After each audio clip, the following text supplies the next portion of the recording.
নমস্কার। নমস্কার তুলা রাশির আমার প্রিয় ভাই বোনেরা।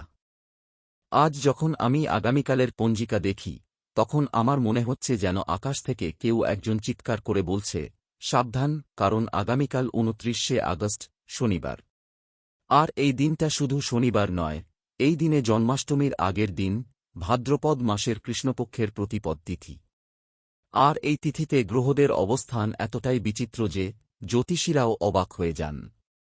আমি সরাসরি বলছি, আজ কোনো ভনিতা নেই, কোনো বাড়তি কথা নেই, সোজা আসছি মূল কথায়। আগামীকাল তুলা রাশির আপনার জীবনে এমন কিছু ঘটতে চলেছে যা আপনি কল্পনাও করতে পারছেন না। এটি ভালো হতে পারে, আবার খারাপও হতে পারে, কিন্তু সেটা কি হবে তা সম্পূর্ণ নির্ভর করছে আপনার একটি মাত্র সিদ্ধান্তের ওপর। আর সেই সিদ্ধান্তটাই হবে আপনার জীবনের টার্নিং পয়েন্ট। তুলা রাশি, আপনি তো জানেন, আপনার রাশির সবচেয়ে বড় শক্তি হল আপনার বিচারক ক্ষমতা। আপনি সব দিক ওজন করে দেখেন, সবার কথা শোনেন, তারপর সিদ্ধান্ত নেন। কিন্তু আগামীকাল সেই বিচারক ক্ষমতাকে চ্যালেঞ্জের মুখে ফেলবে গ্রহরা। কারণ আপনার রাশির অধিপতি শুক্র এখন কন্যা রাশিতে অবস্থান করছেন, আর শনি আছেন মীন রাশিতে। এই দুই গ্রহ যখন একে অপরের বিপরীতে থাকে, তখন মানুষের মনে এক অদ্ভুত দ্বন্দ্ব তৈরি হয়। ভালো মন্দ, সঠিক ভুল, সত্য মিথ্যা, সবকিছু যেন মিশে যায়। আর এই দ্বন্দ্বের মাঝে আপনাকে সিদ্ধান্ত নিতে হবে। আর সেটাই হবে আপনার সবচেয়ে বড় চ্যালেঞ্জ। জয় শ্রীকৃষ্ণ। এই মুহূর্তে আমি যখন এতটা জরুরি কথা বলছি, আর আপনি যদি শ্রীকৃষ্ণের প্রতি একটুও ভক্তি রাখেন, তাহলে এখনই একটি লাইক করুন। এই লাইকটা শুধু বাটন নয়, এটা আপনার আত্মার সতর্কবার্তা। যারা লাইক করবেন, শ্রীকৃষ্ণের আশীর্বাদে আগামীকালের সেই দ্বন্দ্বের মাঝেও তারা সঠিক পথ দেখতে পাবেন। এখন আমি আপনাকে বলছি, আগামীকাল সকালের সময়টা অত্যন্ত গুরুত্বপূর্ণ।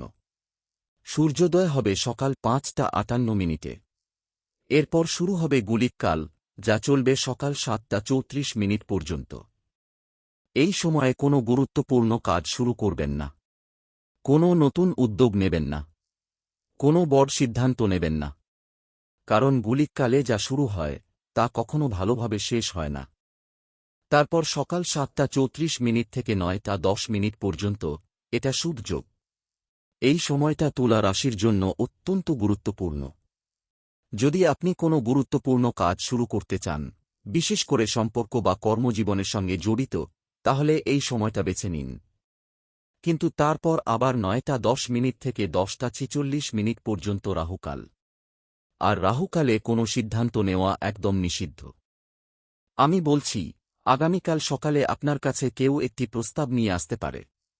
হয়তো চাকরির অফার, হয়তো সম্পর্কের কথা, হয়তো ব্যবসার ডিল। আর সেই প্রস্তাবটা দেখতে এতটাই নিখুঁত হবে যে আপনার মন বলবে, এটাই আমার সময়। কিন্তু আমি বলছি, সেই প্রস্তাবটা নিয়ে ৯টা ১০ মিনিটের আগে বা ১০টা ৪৬ মিনিটের পরে সিদ্ধান্ত নেবেন। কারণ রাহুকালে যা ভালো দেখায় তা আসলে ভালো নয়। এখন আমি আপনার সম্পর্ক নিয়ে বলছি, কারণ সেখানেই আগামীকালের সবচেয়ে বড় চ্যালেঞ্জ। তুলা রাশি, আপনি প্রেমকে ভালোবাসেন, আপনি সম্পর্ককে ভালোবাসেন, আপনি মানুষের মাঝে থাকতে ভালোবাসেন। কিন্তু আগামীকাল আপনার সেই ভালোবাসার পরীক্ষা নিতে পারে কেউ। কারণ চাঁদ যখন কুম্ভ রাশিতে থাকে, তখন সম্পর্কে এক ধরনের দূরত্ব তৈরি হয়। মনে হবে সবকিছু ঠিক আছে, কিন্তু কিছু একটা নেই। আর এই কিছু একটা নেই অনুভূতিটাই আপনাকে অস্থির করে তুলবে।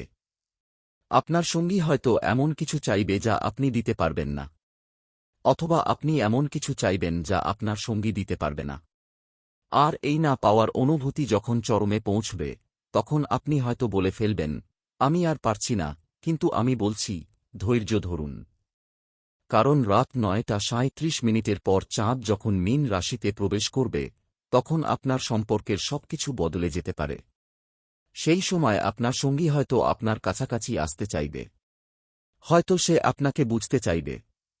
তাই দিনের বেলায় কোনো সম্পর্কের সিদ্ধান্ত নেবেন না। অন্তত রাত ১০টা পর্যন্ত অপেক্ষা করুন। যারা অবিবাহিত, আগামীকাল আপনার জন্য অত্যন্ত গুরুত্বপূর্ণ দিন। কারণ শুক্র আছে কন্যা রাশিতে, যেটা আপনার থেকে দ্বাদশ স্থানে। মানে আপনার জীবনে কেউ না কেউ প্রবেশ করতে পারে, কিন্তু সেই মানুষটা কি সঠিক, সেটা বুঝতে সময় লাগবে। কারণ শুক্র যখন দ্বাদশভাবে থাকেন, তখন তিনি বিভ্রম সৃষ্টি করেন।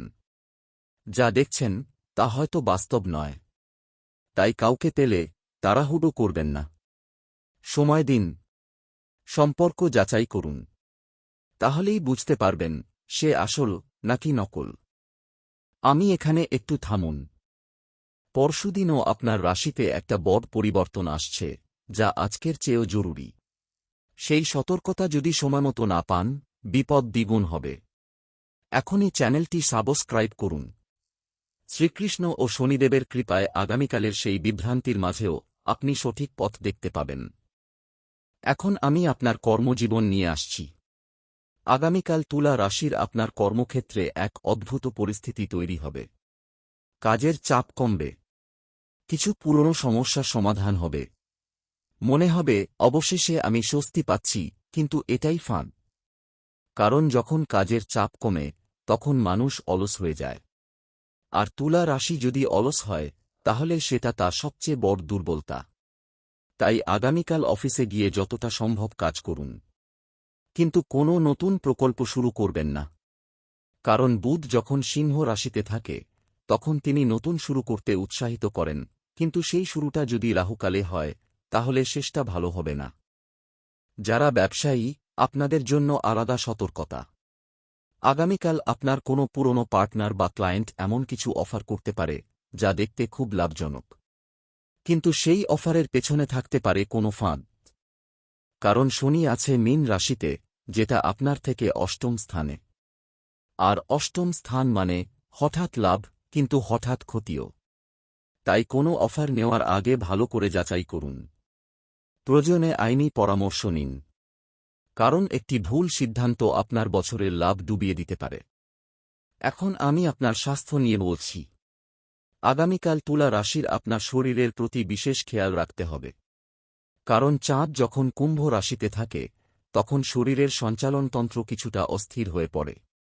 বিশেষ করে যাদের পেটের সমস্যা আছে বা মাথা ব্যথার সমস্যা আছে, তারা আগামীকাল একটু সাবধান থাকবেন। খুব ভারী খাবার খাবেন না, খুব বেশি পরিশ্রম করবেন না, আর রাতে ঠিকমতো ঘুমাবেন। কারণ ঘুমের অভাবে আপনার সিদ্ধান্ত নেওয়ার ক্ষমতা কমে যাবে। আর আগামীকাল তো সিদ্ধান্ত নেওয়ারই দিন। আমি এখন আসি সবচেয়ে গুরুত্বপূর্ণ অংশে। আগামীকাল কিন্তু শনিবার, শনিদেবের দিন। আর এই দিনে শ্রীকৃষ্ণের জন্মাষ্টমীর আগের দিন। তাই এই দিনের গুরুত্ব অপরিসীম। এই দিনে যদি আপনি শনিদেব ও শ্রীকৃষ্ণ উভয়কে সন্তুষ্ট করতে পারেন, তাহলে আগামীকালের সব গ্রহদোষ দূর হয়ে যাবে। আগামীকাল যদি সম্ভব হয়, সকালে সূর্যোদয়ের সময় একটু সময় বের করে একটি প্রদীপ জ্বালিয়ে রাখুন। কারণ সূর্যদেব ও শনিদেব উভয়ই প্রদীপের আলো সন্তুষ্ট হন। দ্বিতীয়ত, আগামীকাল যাদের সম্ভব হবে, তারা একটি গরুকে কিছু খাবার দিন। কারণ গরুতে শ্রীকৃষ্ণের বাস। আর শনিদেবও গরুর অত্যন্ত ভক্ত। তাই গরুকে খাবার দিলে দুজনেই খুশি হন। তৃতীয়ত, আগামীকাল রাতে একটি ঘিয়ের প্রদীপ জ্বালিয়ে রাখবেন। কারণ জন্মাষ্টমীর আগের রাতে প্রদীপ জ্বালানো অত্যন্ত পুণ্যের কাজ। আর এই প্রদীপের আলো আপনার ঘর থেকে সব নেতিবাচক শক্তি দূর করবে। এত কিছু শুনলেন, এখন যদি চুপ থাকেন, তাহলে এই শক্তি আপনার কাছে পৌঁছাবে না। শ্রীকৃষ্ণ ও শনিদেবের শক্তি তখনই সক্রিয় হয় যখন ভক্তরা একসঙ্গে তাদের নাম নেয়।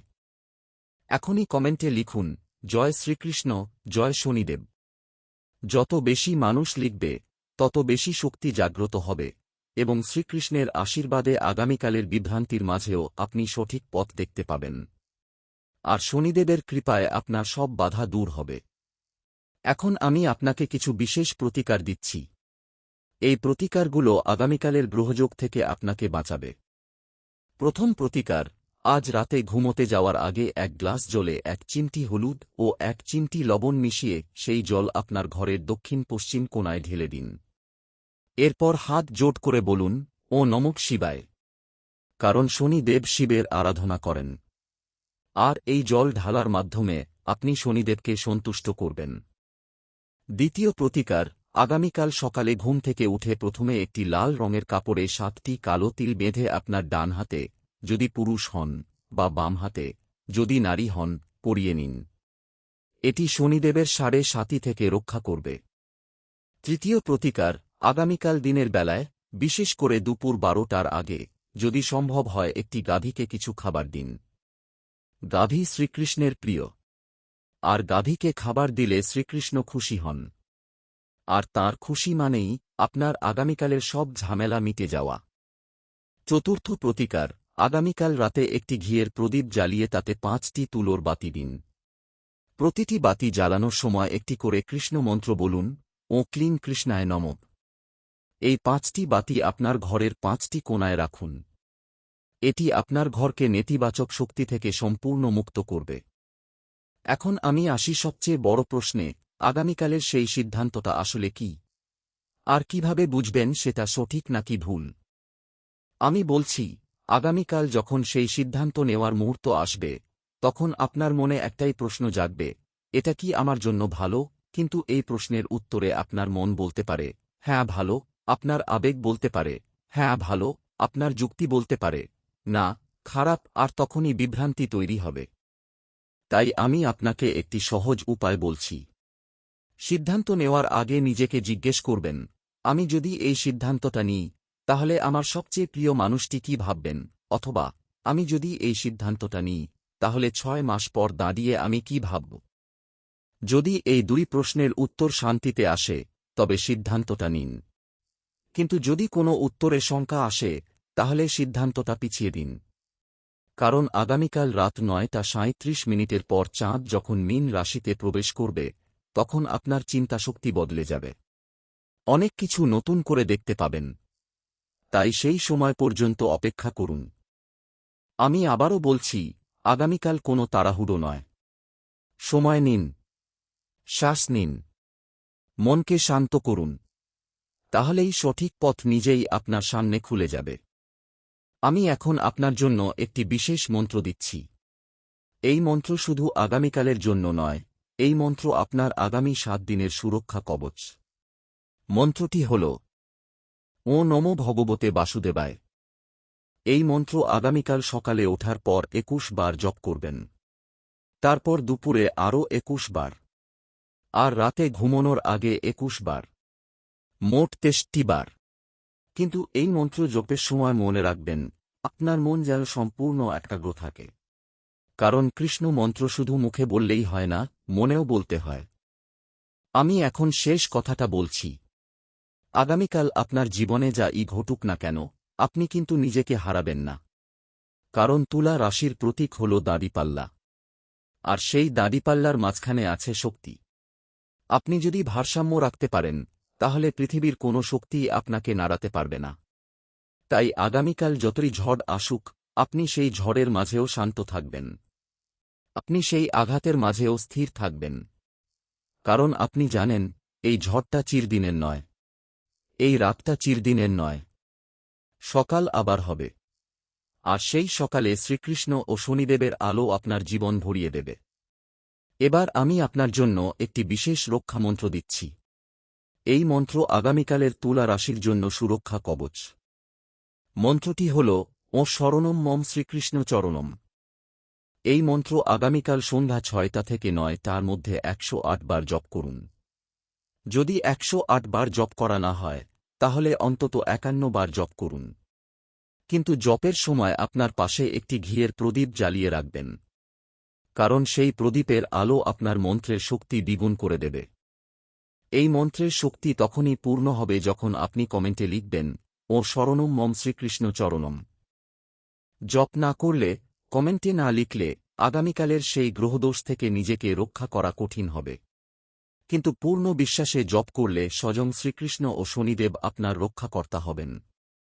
আর তাঁদের আশীর্বাদে আগামীকালের সেই ভয়ঙ্কর রাহুকাল ও শনিবারের রাতেও আপনি থাকবেন অটল, অচল, অপরাজেয়। এখনই কমেন্টে লিখুন, জয় শ্রীকৃষ্ণ ও শরণম মম শ্রীকৃষ্ণ চরণম। এই ভিডিও আপনার প্রিয়জনদের সাথে শেয়ার করুন। তাদেরও এই সতর্কতা দরকার। কারণ ভাদ্রপদ মাসের কৃষ্ণপক্ষ প্রতিপদ তিথিতে প্রতিটি রাশিরই কিছু না কিছু গ্রহযোগ রয়েছে, কিন্তু তুলা রাশির জন্য তা সবচেয়ে গুরুতর।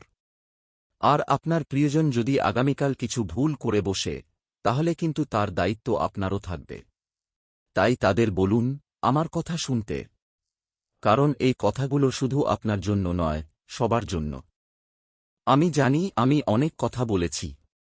কখনো ভয় দেখিয়েছি, কখনো আশা দিয়েছি, কখনো মন্ত্র দিয়েছি, কখনো প্রতিকার দিয়েছি। কিন্তু শেষ পর্যন্ত একটা কথাই সত্য, আপনি যদি শ্রীকৃষ্ণ ও শনিদেবের চরণে নিজেকে সঁপে দেন, তবে আগামীকাল আপনার কিছুই ভয়ের নয়। কারণ যিনি এই বিশ্বব্রহ্মাণ্ডের পালক, যিনি কর্মের ফলদাতা, তিনি আপনার পাশে আছেন। ভাদ্রপদ মাসের কৃষ্ণপক্ষ প্রতিপদ তিথিতে শনিবারের এই কঠিন দিনে আমার শুধু একটাই প্রার্থনা, যেন শ্রীকৃষ্ণ আপনাকে সঠিক পথ দেখান, যেন শনিদেব আপনাকে সব বাধা থেকে রক্ষা করেন, যেন আগামীকালের পর আপনি আরও শক্তিশালী, আরও জ্ঞানী, আরও সফল হন। জয় শ্রীকৃষ্ণ। জয় শনিদেব। হরি হরি বল।